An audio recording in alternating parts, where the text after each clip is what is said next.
আসসালামু আলাইকুম everyone. I hope সবাই অনেক ভালো আছেন। আজকে আমরা গিয়েছিলাম পার্সিয়ান বাইটে।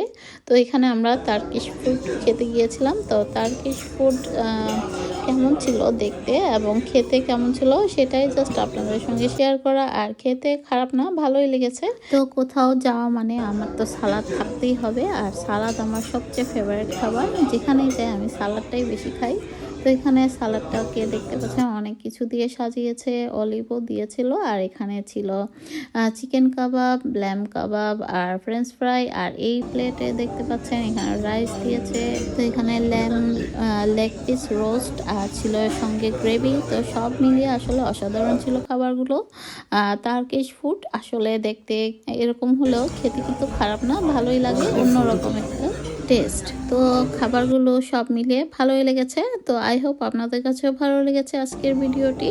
তো আমি শর্টকাটভাবে দেখিয়েছি, আজকে আর পুরোপুরি দেখাতে পারলাম না। তো আজ এ পর্যন্তই। আল্লাহ হাফেজ। Thank you for watching.